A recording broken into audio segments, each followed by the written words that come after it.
expect more reporting from him later on in the program. Let's continue here. The United Nations has released its World Economic Situation and Prospects report, and it doesn't have good news for South Africa. It has forecast that South Africa's economic activity will expand by just 2.8% in 2021. Now, are special economic zones a successful way of lifting the economy? They have proven successful in other countries, and the idea is beginning to gain traction in South Africa. The Center for Development and Enterprise has released a report today focusing on the special economic zones, and Bernstein is with the center and joins me now.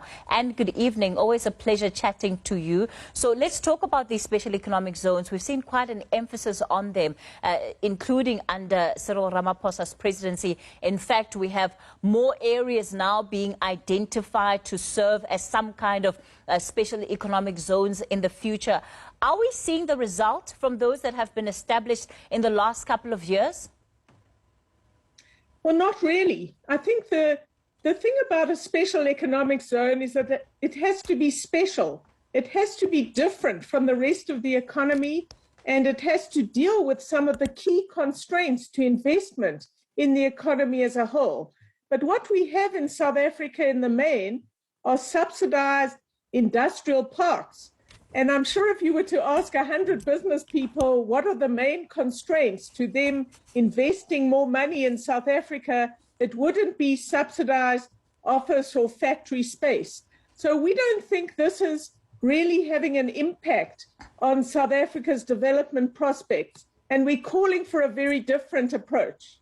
Of course, often when government is talking about these special economic zones, we'll hear not just of the products that are either being manufactured in those spaces, but we're also told about the benefit that they've brought to the broader communities where they exist. Are you finding that the knock-on effect is as impactful as it could be? Well, there are 2 points to make. The one is that it's important to assess if the companies in the zone would have invested in South Africa anyway, because these zones aren't really very different from the rest of the economy. And that's one big question. We would surmise that this is not the case. We have not got real added value from these zones so far. Secondly, you have to look at the amount of employment that is created, and none of these zones are designed for labor-intensive, low-skill employment, which is South Africa's biggest challenge.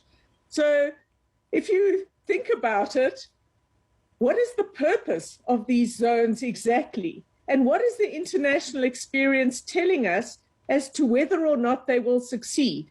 And our report is saying that most zones internationally fail.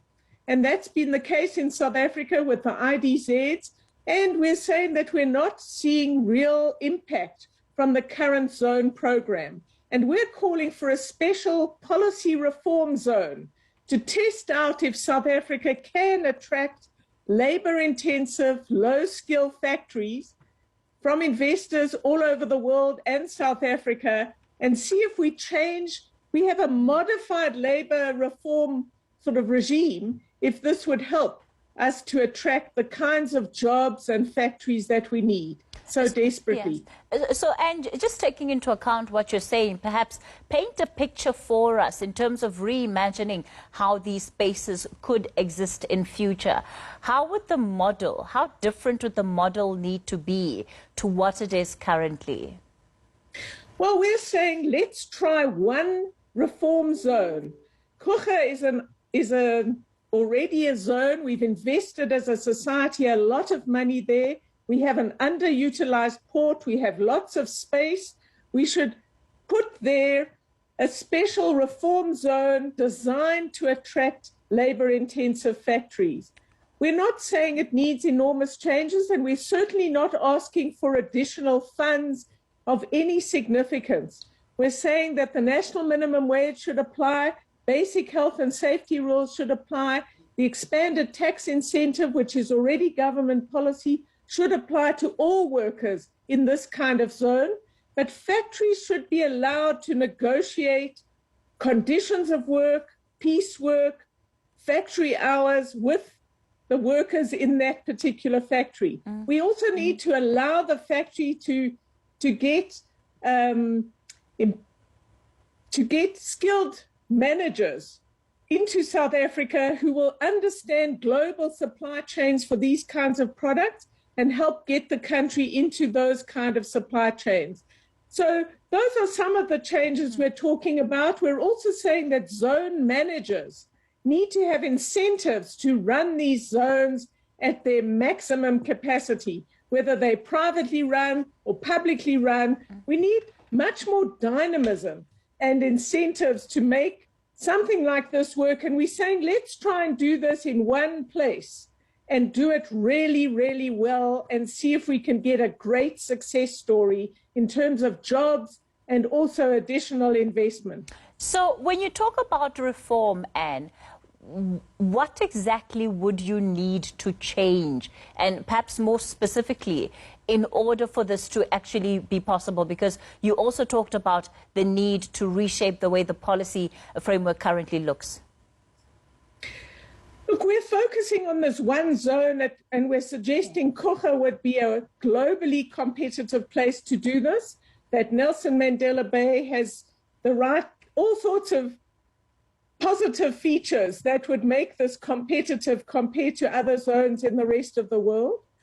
South Africa's big challenge is that we have created an economy that is increasingly capital intensive, where the price of labor is continually increased without any relationship to productivity. And we're saying that we should leave the existing arrangements in the rest of the economy as they are, but that in this zone, we should free up employers within the framework of basic health and safety and the national minimum wage to negotiate all sorts of conditions that are absolutely vital to be globally competitive, such as after-hours work or piece work, to enable these factories to be competitive. So we're not calling for major changes, but we are saying the price of labor matters, and that South Africa's economy today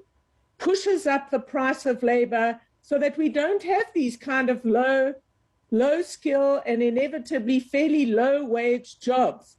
And that is one of the reasons why this country is a global outlier in terms of unemployment, where something like 40% of our workforce are not employed, and they are desperately seeking jobs. Economist Anne Bernstein, let's leave it there for tonight. Thanks for your time.